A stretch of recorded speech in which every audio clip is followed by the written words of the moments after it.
Hello, fellow YouTubers. Welcome to part 17 of the Ocarina of Time 3-Heart Run, brought to you by everybody's favorite YouTuber, Mudlup. As everybody knows, this is my favorite game of all time. And there are certain parts of the game that are amazing.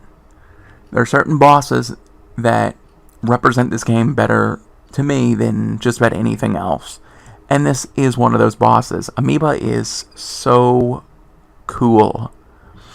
I get why people don't like him, because this is an annoying boss fight, but I like him for that reason. He is an annoying boss fight. And really, all you're fighting is that little plasma orb thing in the middle.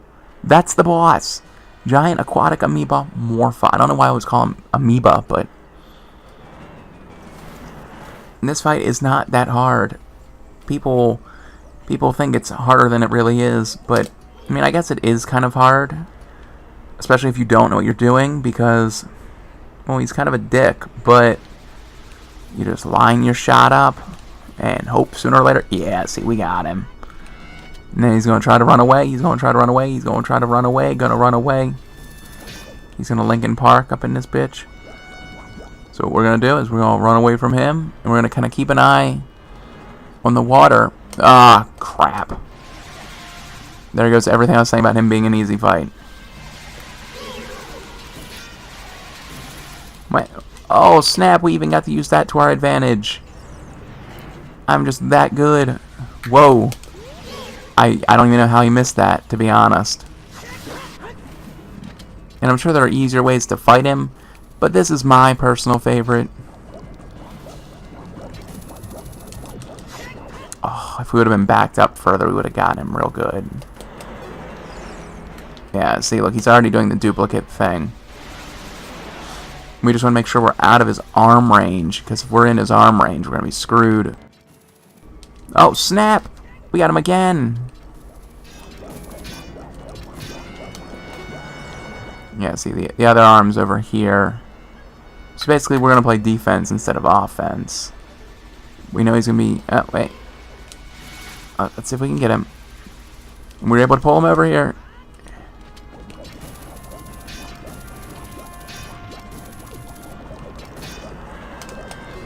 Okay, and the other one's over there, so we're good over here. It's basically just keeping track of two enemies. And that's all it is once you know what you're doing in this boss fight. And then it's kind of spatial awareness. Oh, crap. Crap. Okay. Yeah, I'm saying crap a lot for a boss. I keep saying it's super easy.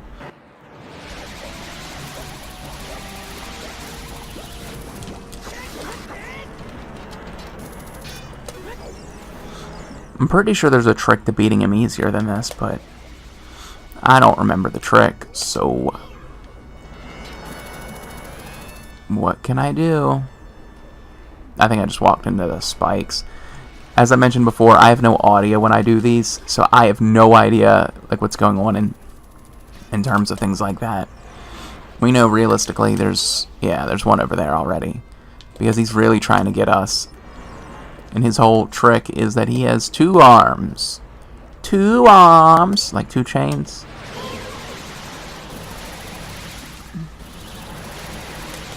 Okay, yeah, we gotta... We had no choice but to move. We probably could have gotten him, but in the off chance that the other arm got us, that would have been a fairy we needed to use. Did you see what DeAndre did? Look, we beat him without him getting a hold of us once. Granted, it did take 4 minutes, which is kind of long, but we did it. This boss is pretty cool, I must say. Volvagia is still my favorite, and then it'll be Kumi and Kataki, but this is one of my favorites in this game. I'm not big on Phantom Ganon. Bongo is kind of cool, though. I've never heard anybody say, oh, Bongo's stupid. Because he's not stupid, he's genius.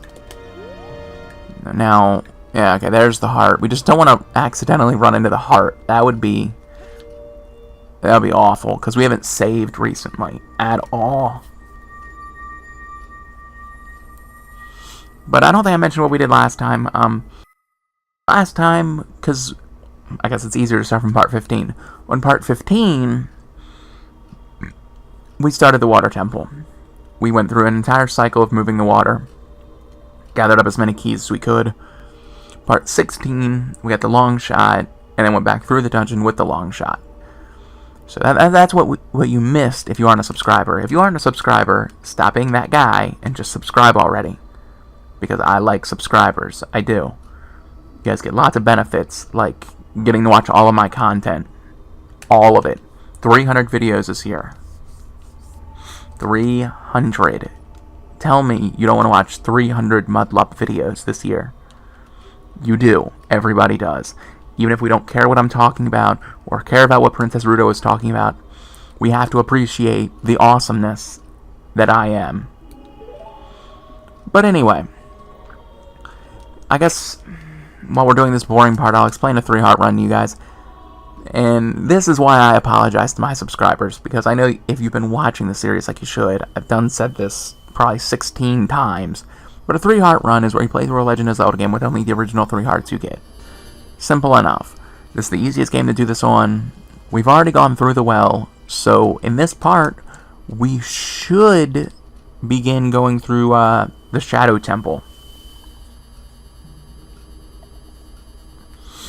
We might just be able to get the hover boots. Might. That is a big, big might, but it could happen. I keep forgetting there are all these cutscenes here. The water raises, and you gotta talk to Sheik, and then Sheik vanishes, and then we gotta get the fire arrows. Not that we need them, but we might as well get them while we're here. That's my thought. But then once we're done with all that crap, we gotta do the cutscene where Sheik gets attacked by a monster in the well, which we never figure out who it is, because I guess it doesn't really matter who it is, but yep, the waters come back to the lake. Yay! Yay! Water in the lake. Who would have thunk it? I don't remember what we were talking about before I started mocking Sheik about being so happy about the water in the lake. Oh, the monster in the well, and you never figure out who it is. Is it Bongo Bongo? I don't think it could be Bongo Bongo, because Bongo Bongo has physical hands, right? Pretty sure he does. But I could be wrong. And there's Sheik flopping like a dolphin. And Sheik is gone. Instead of using one of his cool vanish techniques, he does the stupidest one he's got, and he just flops into the water. Good job, Sheik. Good job. And while we don't need the fire arrows, we're already here. We might as well get them. Might as well. There's no reason not to. I mean, that's just my mindset. We won't be getting the ice arrows. I mean, I might do the Gerudo training ground afterwards, after we beat Ganondorf, as just kind of a, look, we can do this now kind of thing. But that's a big maybe. If you guys want me to do that, feel free to comment saying that, because I do read the comments, and I do try to listen to you guys. If you guys want me to do that, then I will, because it won't be that hard. But if you don't, there's no point in me doing it, because realistically, I'm not good there. I've never really... I've done it a few times, but it's one of those things where it's not really a dungeon. It's a weird conglomerate dungeon thing. It's not like a temple. So... And hopefully we don't have to switch tunics, because I really never want to switch tunics again. Not that I'm so big on the blue tunic, but it's just easier to do it this way without ever changing them. Yep, see, we made it. And if you're wondering what I'm doing, which is actually a fair question, I'm trying to travel faster. And I'm not sure if playing the Bolero of Fire and coming up through Death Mountain would be faster in this situation, because I'm thinking that it might actually be faster to jump into Lake Helia, drop into the lake to go to Zora's domain. Oh yeah, that's frozen off, so that's not even an option. Yeah, this would be the fastest way then. Unless we wanted to run, or if we had Epona, we rode Epona here, but we don't have Epona, so that's not an option. But yeah, so we're like 10 minutes through. We might, depending, I can't remember how long the cutscene is with Sheik. I want to say it's like 4 or 5 minutes. So we might get the hover boots. That would be really ideal here. Like legit, that'd be amazing. And I don't know how Link doesn't take damage from that fall. That's a big fall. I was sure he was going to take some damage, but guess not. But yeah, hopefully we have hover boots. If not, what can we do? But regardless, the Shadow Temple isn't that long of a dungeon. It's not. It might be 1 or 2 parts, but if it ends up being 2 parts, I'd kind of be shocked, to be honest. We don't really need the bigger wallet. I keep wanting to go get it, but then I think, well, that would be a waste of a minute of a video. And realistically, we don't really want to waste a minute of the video, because that'd be kind of silly. Okay, if you were wondering why we're backtracking out of Kakariko, it's because the cutscene doesn't activate until you come up from Hyrule Field. It might do it from the graveyard, but there'd be no way to know, because we can't reach the graveyard without going through Kakariko at this point. And that building will be fine in 5 seconds, which is interesting. I never quite understand this. If the town is on fire, why is it okay the next minute? I don't quite get that, but what am I questioning here? It's a video game. It's using video game logic. And she got all confused about the well, which is another thing I don't quite get.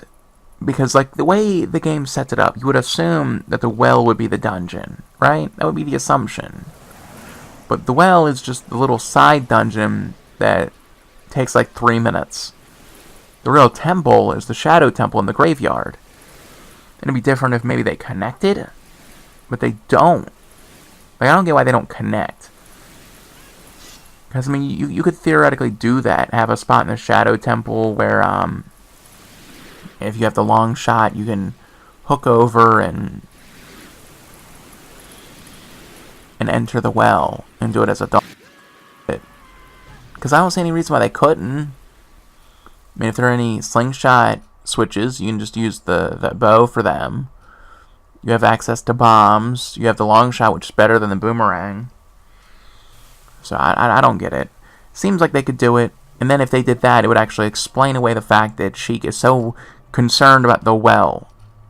Because, you know, unless you theoretically say that the beast gets out of the well and goes to the Shadow Temple, which I guess kind of makes sense. I mean, we're really stretching it, but I could see that making some sense. But I mean, aside from that, it doesn't make any sense. It does not make sense. Stop trying to make it make sense. I'm wasting all of our times trying to put together some faux reasoning for why it would make sense when it doesn't. It just doesn't.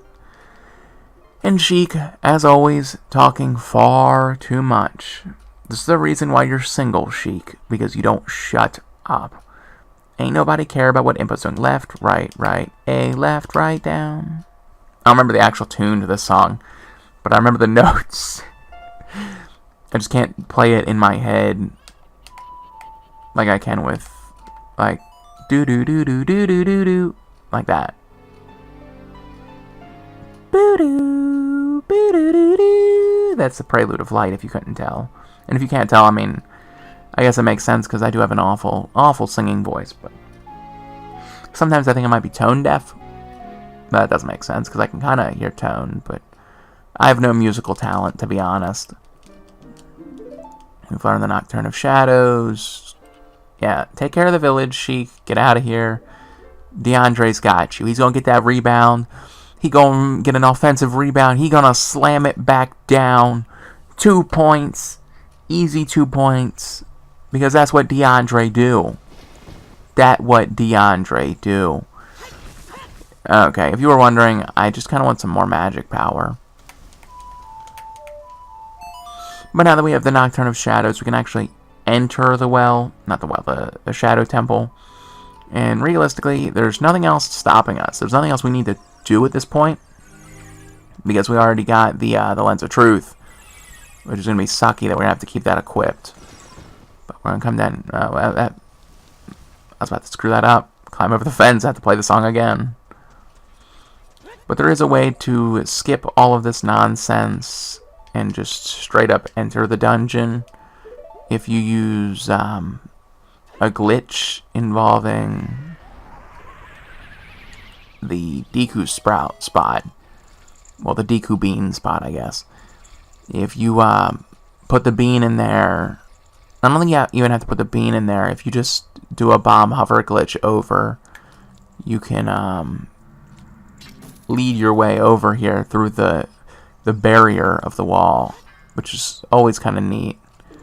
But if you do that, then the game doesn't render the actual door, and thus you can get through without Din's fire or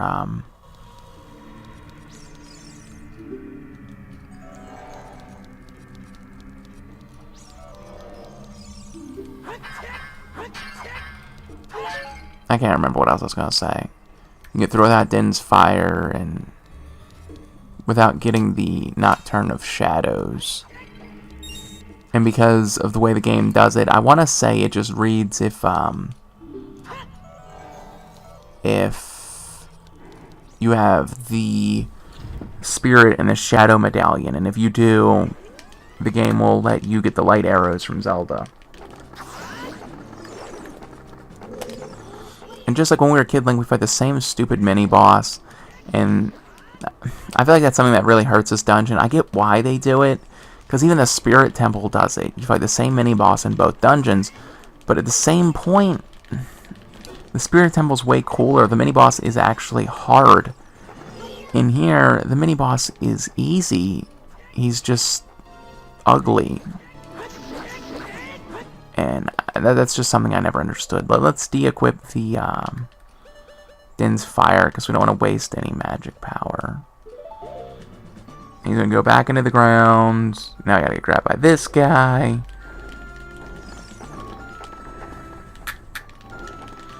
And I don't know if you can hear, but what I do is I spin on the control stick.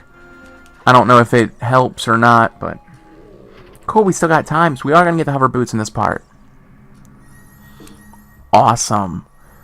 I mean, with any luck, we should be beating this dungeon next part then.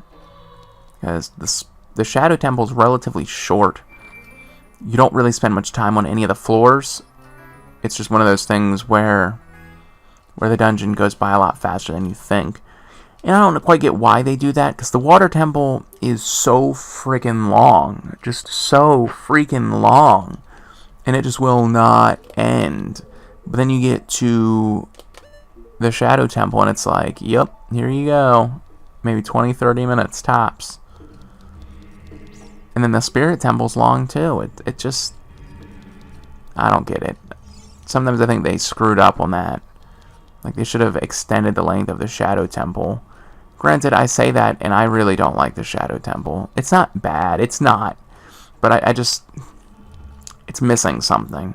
Granted, saying that, it is probably my 4th favorite dungeon in the game. And the trick for this room is see which one still has a skull. Whichever one still has a skull is the one, yeah, the skull of truth. And that's the one you want to push it to, so... We gotta push it over one more, and I think regardless, it always changes. I could be wrong, but... We gotta wait for it to get back up. And we gotta push it again. We're already at 19 minutes, so I don't know if we want to continue this part. Maybe we'll continue it for a minute or two more. Because we might as well milk as much out of this video as possible, being as we haven't really done anything like at all this video. We beat Ameoba, which was cool, but you know, it's not anything, seriously. I mean, I guess we'll do one of the side paths. I never remember which one we actually need to go down. I think one of them you don't have to. Yeah, this is the one we gotta go through. So, let's get started. And maybe we should have gotten the upgraded rupee bag. Just that way we wouldn't be wasting all these silver rupees. Because it is kind of a waste. But at the same point, I don't really care, because we don't really need rupees for any point in this game aside from getting Epona. And this is something we can all learn about me. I am horrible at dodging these spikes. Just absolutely horrible. If you didn't know, there is an invisible hole there. And if you go down said invisible hole, you end up near the end of the dungeon, which I think they do on purpose, so that way if you screw up towards the end, you can always pretty much warp back there. But I don't know if many people know about it, because you don't really have a reason to explore over there. Maybe if they put something there to distract you, but they didn't, so I guess we'll do the door over here real fast. I think this is just the one where you throw bombs in the thing. Oh no, even easier. Even easier.